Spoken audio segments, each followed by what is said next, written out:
From the never-ending runway in Fast 6 to Tej and Roman's trip to outer space in Fast 9, these are the Fast and Furious moments that broke reality.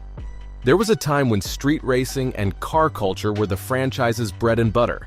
The first one was a basic cops and robbers story, but it had a racing core. Beautiful tuners, high-octane action, and a classic rivalry between the two male leads. It was everything you'd want from a summer blockbuster. Then Too Fast, Too Furious and Tokyo Drift came around, and they were pretty much the same. Were they better than the first? No. Were they at least grounded in reality and kept their street racing roots? Absolutely. But nearly all the fans agree that Fast 6 is where the series officially abandoned reality. They made it clear that street racing and car culture were out the window and that they were now going to make superhero movies instead. There's plenty of moments that show this, but the one scene that put the final nail in the coffin was the plane chase on the runway.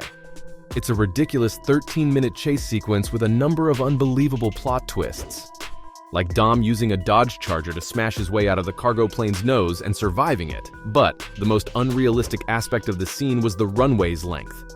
How many miles do you think it was? 5, 10, 15? Well, try anywhere between 18 and 25 miles, that's right. A bunch of internet mathematicians crunched the numbers and figured it out. And to put this into perspective, the length of an average runway is about 1.8 miles long, which is 10 times less than the one in the movie. But hey, even though it's a far cry from reality, there's no denying that the plane chase was really entertaining. Every character had something to do, and we got an over-the-top fight between Dom, Hobbs, Owen, and Klaus. It's why people keep coming back to the series. It's like there's an unspoken agreement between the filmmakers, the cast, and the audience. They'll keep making movies that don't obey the laws of physics, and the fans will keep watching them. That's why Furious 7 jumped a Lycon Hypersport between two Dubai skyscrapers. The scene was teased in the trailers, so fans knew that they were in for something even more insane than the previous movie. And they were right. First of all, Dom casually deadlifts the Lycon for more than 30 seconds.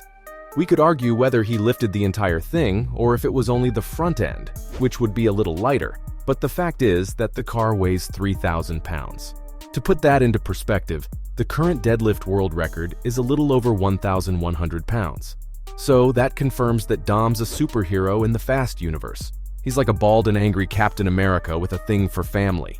The next superhero thing he does is put the pedal to the metal and jump the Lycon between two buildings. The fans love this scene because it's one of Dom and Brian's final adventures together, and also because it's really rewatchable. It's one of those guilty pleasure scenes you search up on YouTube when you're bored at work. Some fans even consider it the true cinema gold. It's so exaggerated and stylized that you can't help but admire the filmmaker's creativity. But the fun didn't end there. There's two other moments in the movie that say goodbye to physics and biology. The first is with Hobbs casually flexing and destroying his cast. He gets injured in the beginning of the movie, and when he realizes that his team's in danger at the end, he turns on Papa Bear mode. He gets up, flexes his arms as if he's Arnold Schwarzenegger in Pumping Iron, and shatters the cast. I'm sorry, but that's not how the scene would play out in reality. The whole movie takes place over the course of a few days, maybe a week, so his injuries were still fresh.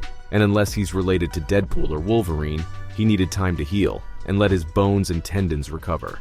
Flexing and bending his arm the way he does would simply hurt too much.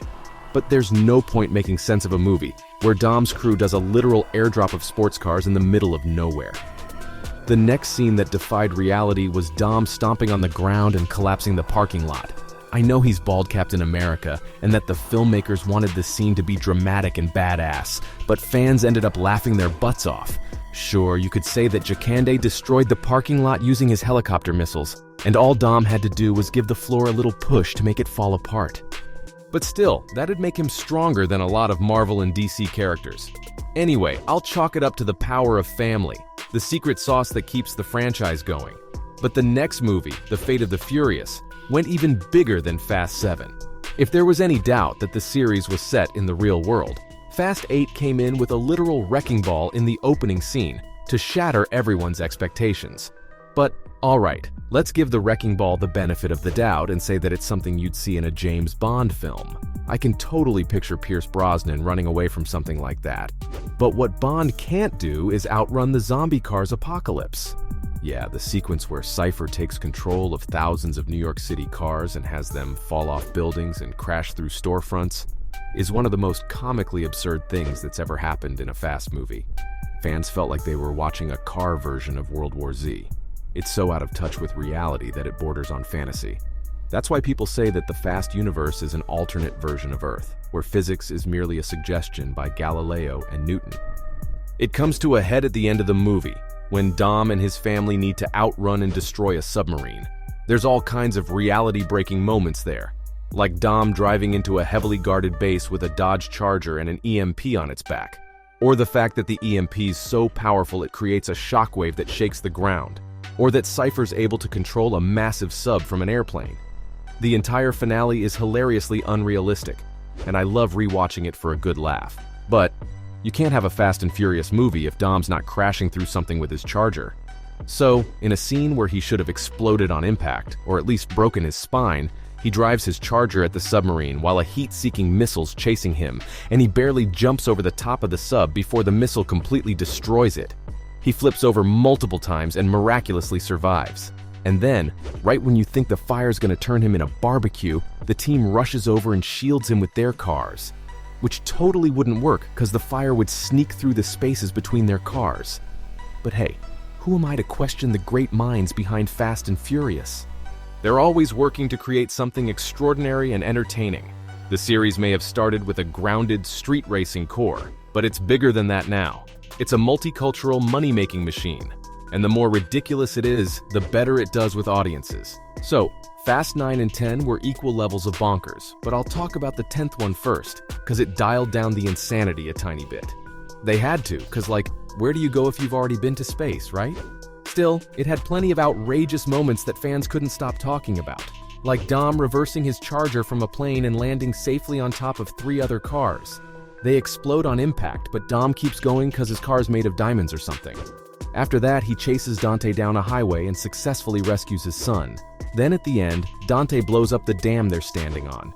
Dom, being Dom, drives off the dam and drives vertically down, while escaping an explosion. You gotta hand it to them, though. They know how to keep surprising their audiences. First, it was with Dom playing football with a giant bomb in Rome, then outrunning the shockwave when it exploded, and then finally outrunning an exploding dam at the end. I'm surprised it doesn't have a 100% on Rotten Tomatoes.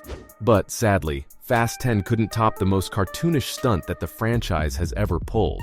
Ever since Fast 7, people kept saying that one day the series would send its characters into space, and the filmmakers heard that and did something better.